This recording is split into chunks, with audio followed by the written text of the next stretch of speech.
আজকে আমরা মেইন এই স্টুডেন্টরা অনেক বাধ্য হয়ে এই আন্দোলনে এসেছি। এই আন্দোলন আজকের না, এখন থেকে অনেক দিন আগের 2014 সাল থেকে আন্দোলন চলছে।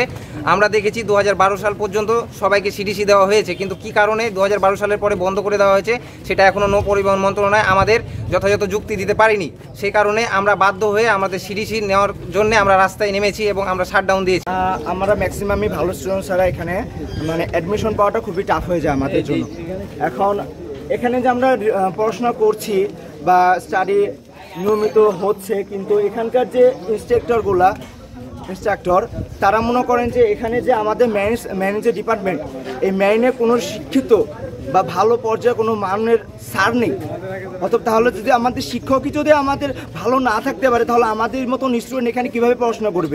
আমাদের মেন সেক্টরের থেকে আমাদের শিক্ষকগুলো আসলে আমাদের স্টুডেন্টের জন্য খুবই ভালো হয়, কিন্তু এখানে সেরকম কোনো স্যারই নাই। তো তাহলে আমাদের স্টুডেন্টরা কীভাবে তারা নিজের গতিকে আরও বৃদ্ধি করবে, ভালো একটা জায়গায় অ্যাডমিশন নিবে? এটা তো হচ্ছে না। এখন আমরা এত মেধাবী স্টুডেন্ট থাকার পরে কিন্তু আমরা এরকম সরকারি একটা কলেজে পড়ার পর আমরা চাকরি পাচ্ছি না। দেখা যাচ্ছে বিভিন্ন গিয়াতে গেলে শিফটে গেলে আমরা মাসিন শিফটের জন্য আমরা সিডিসি পাচ্ছি না। 2012 সালের পর থেকে সিডিসি বন্ধ। আমরা এর আগে অনেক আন্দোলন করছি, নৌ পরিবহন মন্ত্রণালয়ের আন্ডারে আমরা অনেক আন্দোলনের মাধ্যমে কিছুদিন আগে আমরা আন্দোলন করছি।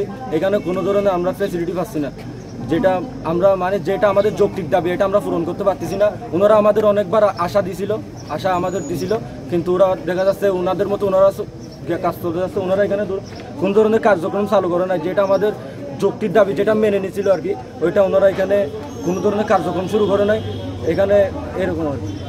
মেরিন শব্দ অর্থ হচ্ছে সমুদ্র বা সামুদ্রিক যে জিনিসগুলো সামুদ্রিক, কিন্তু আমরা এখানে ডিপ্লোমা শেষ করার পরে আমরা এই সামুদ্রিক কোনো ক্ষেত্রে আমরা চাকরি পাচ্ছি না। যেমন আমরা সিডিসি পাচ্ছি না, আমাদের বিভিন্ন অন্য সব মেইনের বিভিন্ন ধরনের সার্কুলার হয়ে থাকে, কিন্তু আমরাও ঠিক একইভাবে মেশিন এবং ইঞ্জিন নিয়ে পড়াশোনা করলেও আমাদের কোনো প্রকার সরকারি কোনো সার্কুলার আসে না। এবং আমরা যদি বিগত সালে যত স্টুডেন্ট পাস করে গেছে তাদের দিকে যদি আমরা তাকাই, দেখা যাবে এর মধ্যে 80% স্টুডেন্টই হচ্ছে বেকার, কারণ তাদের কোনো সরকারি কোনো সেক্টর নাই যে সরকারি চাকরি করে, এরকম কোনো সার্কুলার নাই।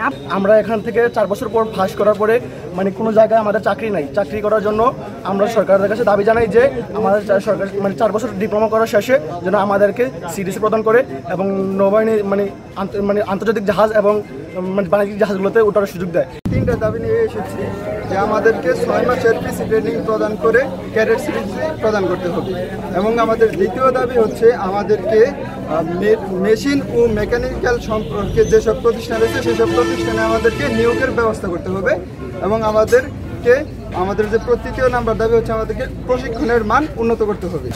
বাংলাদেশ নৌ পরিবহন অধিদপ্তরের আওতাভুক্ত যত মেরিন একাডেমিগুলো আছে সেখান থেকে 6 মাসের পিসি ট্রেনিংয়ের মাধ্যমে মানে সিডিসি প্রদান করা। দ্বিতীয় দাবি হচ্ছে আমাদের কারিগরি শিক্ষার গুণগত মান করা।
সরাসরি মেরিনে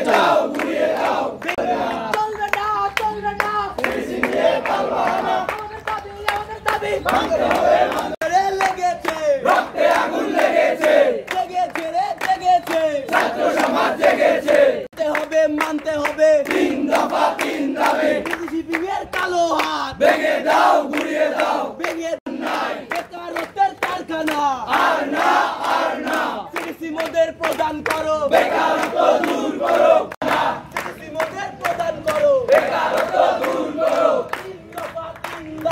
আরো দেব রক্ত দিয়েছি তো রক্ত চলবে না সেই মেরিনের দরকার নাই সেই মেরিনের সিডিসি নাই আমাদের দাবি মানতে হবে আরো দেব রক্ত রক্তের গন্ডা এসে যাবে অন্যায় আর না বেকারত্বের কারখানা চলবে না সিডিসি নিয়ে তালবাহানা সংগ্রাম আমাদের দাবি তিন দাবি মানতে হবে সংগ্রাম তিন দাবি মানতে হবে চলবে না সিডিসি নিয়ে তালবাহানা লেগেছে রক্তে আগুন লেগেছে জেগেছে ছাত্র সমাজ জেগেছে চলবে না সিডিসি নিয়ে তালবাহানা বেকারত্ব দূর করো সিডিসি মোদের প্রদান করো সিডিসি নিয়ে তালবাহানা চলবে না এই মেরিনের সিডিসি না